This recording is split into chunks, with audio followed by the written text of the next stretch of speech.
Welcome, one and all, to another episode of PACIFIC414 Episode Reviews.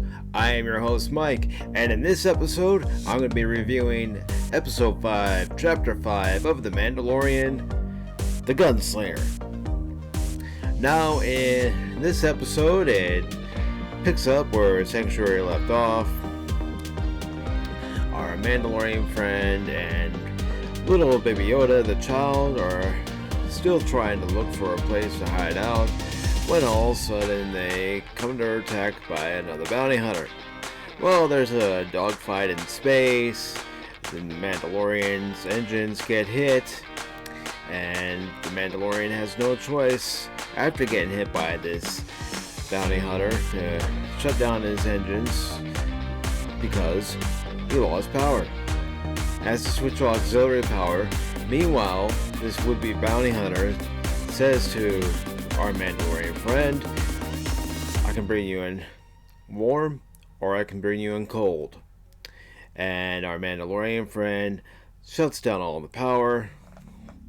Then he allows this would-be bounty hunter, I say would-be because what ends up happening next is our Mandalorian friend says, that's my line, and blasts him out of the stars. And then he turns everything back on by switching to the auxiliary circuits, and they're looking for a place to do repairs. Well, they do find a place to do repairs, but that place is none other than the planet of Tatooine, the planet that started it all in the Star Wars saga. So, once they arrive to Tatooine, they go to Mos Eisley Spaceport, and that's where they set the Razor Crest down to get repaired. We're introduced to the character of Peli, who's a mechanic there, and Mandalorian and Peli talk for a few moments. Peli knows that the Mandalorian doesn't have enough credits for all the repairs after running over all the problems with the Razor Crest, but the Mandalorian promises to bring her those credits, and that he will do later on in the episode. Well, our Mandalorian friend heads in to the streets of Mos Eisley's, walks into Mos Eisley's cantina, which is now run by droids.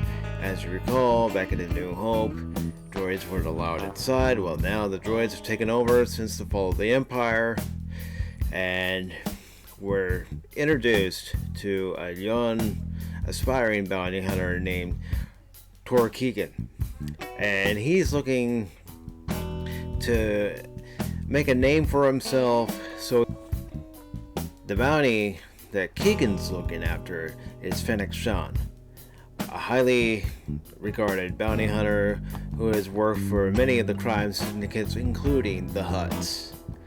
Well, our young hotshot says he knows her location, he has a key fob, but before the Mandalorian could even get his hands on the key fob after asking for it, Toro Keegan destroys it. But he says, I got it all up here. So the Mandalorian bargains with him, says, fine, you can come, we can be partners. After Keegan says that he wants to be partners, but you have to get 2 speeder bikes, which Toro Keegan does. And of course, we next meet up with Toro Keegan after our Mandalorian friend goes back to Mos Eisley spaceport, notices after going into the Razor Crest that the child is missing, and storms out of the Razor Crest and wants to know where the baby is. And of course, he's told that it took hours to put the baby to sleep. You can't keep a child alone in a spaceship, a starship. And he's about to be told about all the different problems that are going on with the Razor Crest and how expensive it is to operate droids. And after he has a discussion with Peli, we next see the Mandalorian leave Mos Eisley spaceport with Toro, and they're both off on the speeder bikes. They get to an area of dunes where Toro looks in the binoculars and sees 2 banthas, and there's an object being drugged behind one of the banthas. So the Mandalorian goes to investigate, sees that it's a deceased bounty hunter, and as he's investigating still, they come under attack. It's none other than Fennec who's warding him off from that bounty hunter. So our Mandalorian friend has to run off. He's getting shot. He gets hit in the Beskar, and Toro asks what's going on, and the Mandalorian says, we're being under fire and everything. And I'm sorry for just going all over the place with this review. Just trying to remember everything that went on this episode. Didn't write anything down. I know I should have, but I didn't. But anyways, they decide to wait for nightfall, and Toro gets up, notices that the Mandalorian's still sleeping, and basically calls him an old man. And what Toro doesn't know is that the Mandalorian wasn't sleeping, and the Mandalorian comes up with a plan of attack by using flares. This way, when Fennec goes to fire at them, Fennec is blinded. Well, they get on their speeder bikes, and start racing toward Fennec's location, shooting the flares, blinding her as she... That's right, I just spoiled it.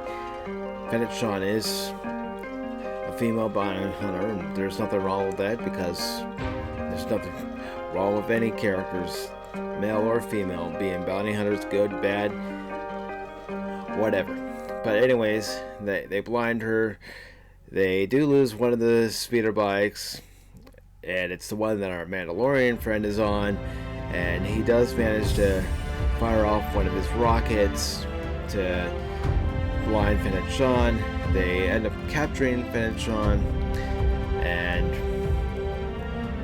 the next we see Toro and Fennec talking, and Fennec informs Toro that the Mandalorian that he's partnered with is the same Mandalorian who's responsible for causing trouble on Navarro, having a firefight with the guild, and he took the high valuable target, the high valuable bounty, that being the child, and she convinces Toro to go after the Mandalorian and kill him, take the child, and make a name for himself in the bounty, one that will get him into the guild and make him widely known throughout the galaxy.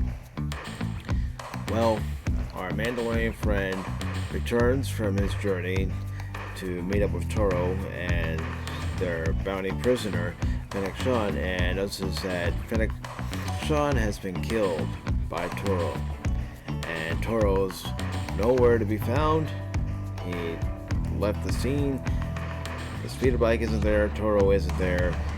He's back at Mos Eisley's spaceport, and the Mandalorian eventually gets back there, and our Mandalorian friend is told by Toro that he can bring him in because he's a traitor, and there's a big price on his head. And of course, Peli and the child are being held hostage, and the Mandalorian has to outsmart Toro in order to save not only the child but Peli, and he eventually does so with a flare gun which blinds Toro, and he does end up killing him and saving both Peli and the child. Overall, this episode wasn't too bad. It was a little slow paced, even though I myself do like westerns. I just felt that this was a little bit of a slower paced episode. I mean, I realized what they're trying to set up, that there's this other bounty hunter who has a good reputation, and it's not a bounty hunter to be reckoned with, but still, I just felt that this episode was one of the slower paced ones, and well, it honestly wasn't my favorite episode, but it's not my least favorite episode. I will tell you which one's my least favorite episode, and that's going to be in my next review, episode 6. So this has been Mike for PACIFIC414 episode reviews. Thank you for watching, and I hope to see you next time. Take care.